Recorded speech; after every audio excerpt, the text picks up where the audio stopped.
Shalom, apa kabar saudaraku? Harapan kami pemirsa selalu ada dalam kasih Yesus. Tetap ikuti kami di dalam pelajaran sekolah sahabat, belajar sekolah sahabat 777. Belajar sekolah sahabat 7 menit selama 7 hari setiap jam 7 malam.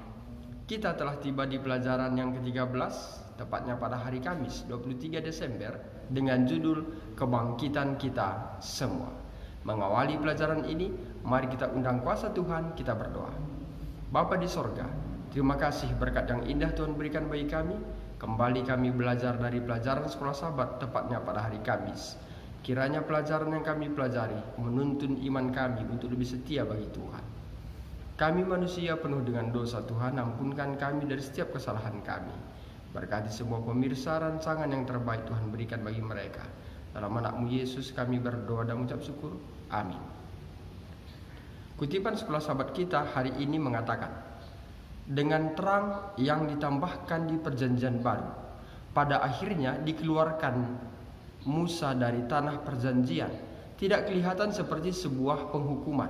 Gantinya Kanaan duniawi dan berikutnya sebuah Yerusalem duniawi, di mana tempat ini menurut sejarah telah menjadi sebuah tempat peperangan, penaklukan dan penderitaan. Yerusalem surgawi, Ibrani 12 ayat 22, bahkan sekarang adalah rumahnya, sebuah tempat tinggal yang lebih baik tentu saja. Musa adalah contoh yang dikenal pertama di dalam Alkitab tentang kebangkitan orang mati. Henok telah diangkat ke surga tanpa mengalami kematian, Kejadian 5:24. Tapi sejauh ini catatan yang ditulis itu berlanjut. Musa adalah orang pertama yang telah dibangkitkan dan memperoleh hidup kekal. Tetapi beberapa lama Musa tertidur di tanah kita tidak tahu. Tetapi sejauh itu dia tetap dijaga. Hal itu tidak jadi masalah. Dia menutup matanya dalam kematian, dan apakah itu 300 tahun? Bagi dia sama saja. Hal itu juga sama dengan semua orang yang mati sepanjang sejarah. Pengalaman mereka paling tidak seberapa lama orang itu mati. Tidak akan ada perbedaan jika dibandingkan dengan Musa. Kita menutup mata kita dalam kematian. Dan hal berikutnya yang kita tahu adalah apakah kedatangan Yesus kedua kali atau yang sangat disayangkan, penghakiman kekal. Lihat Wahyu 20 ayat 7-15. Bacalah 1 Korintus 15 ayat 13-22. Janji luar biasa apa yang ditemukan di sini, dan mengapa kata-kata Paulus akan berarti jika kita mengerti bahwa orang yang mati tidur dalam Kristus sampai pada waktu kebangkitan. Tanpa pengharapan kebangkitan, kita tidak memiliki harapan sama sekali. Kebangkitan Kristus adalah jaminan kebangkitan kita setelah penyucian dosa. Ibrani 1 ayat 3. Disalib sebagai domba yang dikorbankan, Kristus mati dan bangkit dari kematian. Dan karena kebangkitannya, kita memiliki kepastian akan kebangkitan kita. Dengan Musa yang menjadi contoh pertama dari seorang manusia yang sudah jatuh, yang dibangkitkan dari kematian. Karena apa yang akan Kristus lakukan, Musa telah dibangkitkan.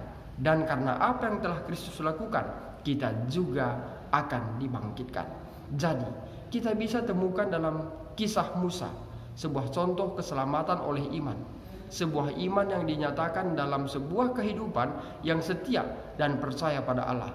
Bahkan ketika dia bimbang di akhir hidupnya, dan sepanjang kitab Ulangan, kita bisa melihat Musa berusaha untuk memanggil umat Allah pada kesetiaan yang sempurna. Ini sebuah respon kepada kasih karunia yang diberikan kepada mereka.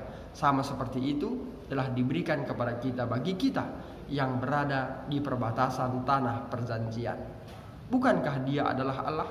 Allah yang sama ini memanggil kita kepada kesetiaan yang sama. Apa yang kita bisa lakukan untuk memastikan bahwa kita tidak akan melakukan kesalahan yang Musa amarkan dalam kitab Ulangan? Saudara dan saudariku di dalam nama Tuhan Yesus, demikian pelajaran kita untuk hari ini. Semoga pelajaran ini membawa hubungan kita lebih baik dengan Tuhan. Mari kita tutup dengan doa. Bapa di sorga, terima kasih kami sudah belajar dari pelajaran sekolah sahabat. Kiranya apa yang kami pelajari membawa iman kami lebih bertumbuh. Kami manusia penuh dosa, ampunkan kami dari setiap kesalahan kami. Dalam anak-Mu Yesus kami berdoa dan mengucap syukur. Amin. Saudara dan saudariku dalam nama Tuhan Yesus, demikian pelajaran kita untuk hari ini. Saya Pendeta Arista Karo-Karo pamit undur diri, dan akhir kata saya sampaikan Tuhan Yesus memberkati. Saudara dan saudariku dalam nama Tuhan Yesus, sampai di sini perjumpaan kita untuk hari ini. Namun sebelum kita menutup video ini, jangan lupa tonton video yang kami tampilkan di layar video ini. Semoga melalui video-video yang kami tampilkan akan mengingatkan kita kembali akan pelajaran-pelajaran yang telah kita pelajari di beberapa hari sebelumnya. Saya Pendeta Arista Karo-Karo pamit undur diri. Akhir kata saya sampaikan Tuhan Yesus memberkati.